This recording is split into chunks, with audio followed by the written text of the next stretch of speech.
wait a minute, grocery prices are going up? No way. I mean, come on, dude. This is something Kane and I talked about on the other show quite a bit. My father's groceries go up. Well, shit, he was at $90 a week or something, and then his bill was like 130 and 135. I didn't need CNBC or the news to tell his grocery prices are going up. My dad buys the same shit over and over and over again, and his cart went up 30%. So I'm not even believing some of these numbers I'm seeing right now that are 9%, 12%, that kind of range. It's gone way up. And, while it sucks to pay more for food, the upper middle class and above, it sucks, but they don't care.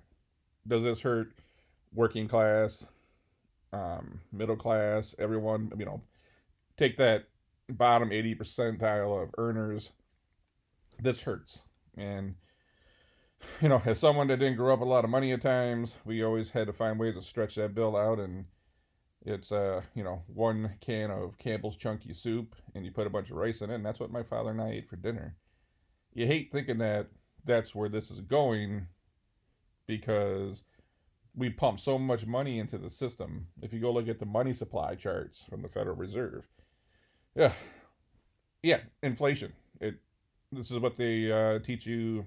Not even in college economics. You probably learned this shit in like the ninth grade.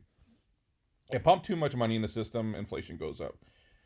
Add in some supply chain shortages, things get really ridiculous, and that's where we're at right now. So I don't that inflation number the government puts out doesn't calculate in a lot of things. I think a lot of times they don't pick like food, for example, because they could say that would be like short-term squeezes that cause food to go up.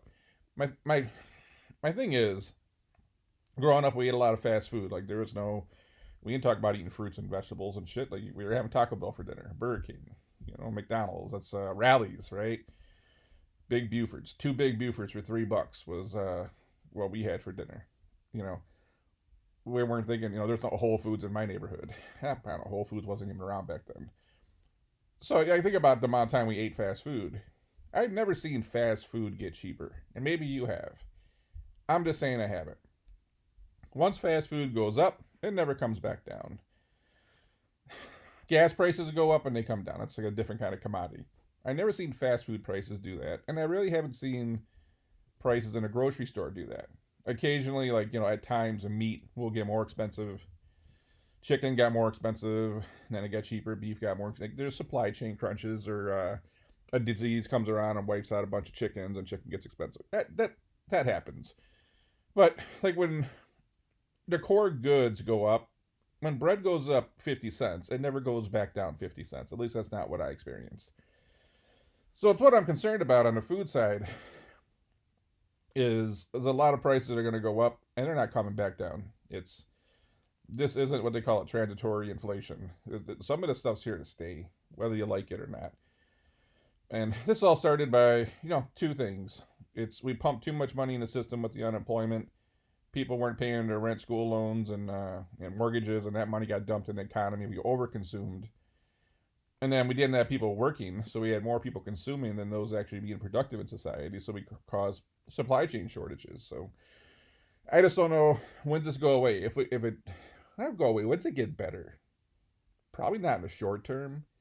Kane and I often talk about, we're always looking down, 2 years, 3 years, 5 years, trying to figure out where the world's going. And do you think the customer service at your local restaurant is going to get better in the next 6 months?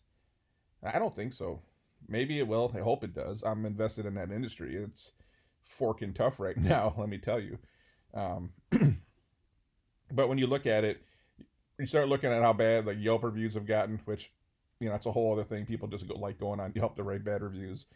But if you just look at comments all over the internet, and people you talk to, and you ask them, when's the last time you had a good customer service experience? It's not recent. And food's cooked poorly, it's undercooked, it's overcooked, the service sucks because they're understaffed. Can't even get mad at the restaurant. They're trying to just survive. And it's like, well, I can't even get good food. And if I can get good food, I can't get good service. This isn't going to go away overnight. It's not going to, Kroger's probably not going to get more people to stock their stores overnight. They're not going to get more truck drivers to bring the food overnight. They're not going to fix the people that are manufacturing this food or harvesting this food overnight. I think we got a long road ahead, which means these prices probably aren't going down. So, only fix is, the people are going to have to pay more money. It's if your food bill goes up 30% and your rent's going up, a lot of rents are going up because other people weren't paying their rent. So the people that were paying their rent now have to pay more money to cover the people who weren't paying. Like, dude, this sucks. So the solution is you just got to pay people more money per hour. The issue is, something I've talked about often. If you were making $12 an hour and now that they're going to pay you $15 an hour, it's not a raise. It's $15 an hour now is only worth what $12 an hour was worth before COVID. So we're really in this pickle now where I grew up in that working class and below type of family, and I know what it's like to struggle. It sucks. At least there's jobs out there. If someone does want to get out of the hole right now, there are jobs. That's the one thing that I felt in the 90s was a little bit of a pinch. I was lucky enough to find 2 or 3 jobs and work them. But when that time comes, or if you're in an area where there's not a lot of jobs, it's that sucks. So you can at least work yourself out of that hole right now, but it's just tough when you don't have a lot of money and then you're trying to like feed a family. And then what happens? You end up buying more garbage food. You end up buying the cheapest stuff possible. I tried eating the shit that I ate as a kid, as an adult, and I couldn't do it. And then like my own community where we grew up, if you go through there now, you go on a Wednesday at 2:00 and people are just smoking cigarettes and wearing sweats, and no one's exercising, no one's riding bikes, everyone's drinking, eating fast food, and smoking. It's a good night was a 24 pack of beer and a pack of Newports, and you picked up some fast food, right? Uh, you're never gonna get those communities to have access to better food if they can't afford it. So all these lot of thoughts because I see this, it brings back a lot of memories and this when trying to get by, and it sucks for everybody, but you don't realize a lot of people don't realize how much it hurts um, that working class and middle class family when if you got a family of 4. I think my dad spends like $90 or was spending $90 a week. It's like you got to spend $1,000 a month probably to feed a family 4 right now, and if you got a couple growing kids, and now that $1,000 bill is $1,300. Where's that $300 come from right now? Uh, Not good times in the economy. I don't know why they keep saying the economy is so good when you talk to people. It's good for the people that are making money. There's a lot of money being made right now. All that money they got dumped in the system. You see, I see a lot of Lamborghinis and McLarens and Teslas driving around. Housing market's booming. There's a lot of people that benefited from that. But as that boom stops, what does that leave us? It's going to leave us overinflated grocery bills, overpriced homes. No one's going to be able to afford shit unless you make a minimum of $75,000 a year.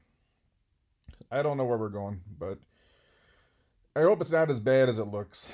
They keep saying how healthy things are. I'm just not sure I believe it. A lot of times I think people equate, they think the stock market's high, so everything's good.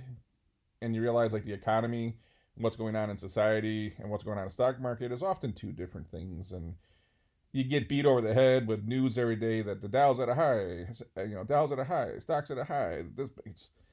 It makes you feel like good stuff's going on, and you look at some of the underlying issues: unemployment, how small businesses are struggling, inflation on grocery bills. What you can't even I can't find a truck within 4 states right now if I want to buy a new truck. So supply chain shortages on that side, which is driving up used car prices. Which, again, going back to where I grew up, we bought used cars.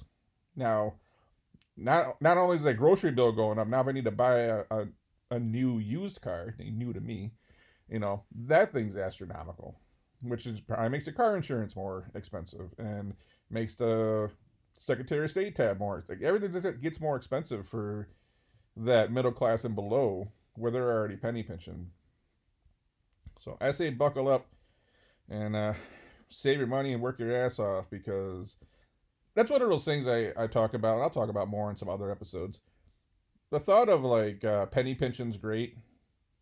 I've always focused on, obviously saving money, but trying to find ways to make as much money as possible. And it's not because I wanted to go out and buy Rolexes and Porsches. I just realized that shit's expensive.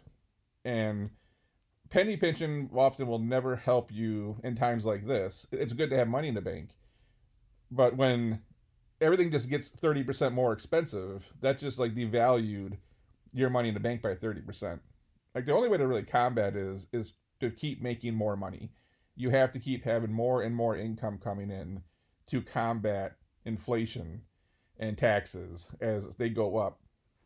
Um, People should definitely focus more on income. Put at least as much thought into trying to get more income as you do saving. You will eventually run out of savings if you think about this. A long enough timeline, unless you got a bunch of money and you invest it well. If things get really expensive and your income's stagnant, you'll eventually run out. You'll eventually run out of your savings. Go talk to anybody in the retirement who didn't plan well. That's how it goes. Income will not fail you. You must keep finding ways to get more income to incrementally increase and improve that income, especially over a 40-year career. Because right now, times like these is a wake up call that if you ain't got enough money coming in the door and everything goes up 30%, you're screwed. So that's all I got for this one. If you want me to cover a story or just something about life or whatever you want me to talk about, you can hit me up on Instagram at JamesPhillip313. Drop me a DM with a link to an article or send me something send me an insight you want me to talk about, and I'll try to get it on here. Until then, I'm going to catch you.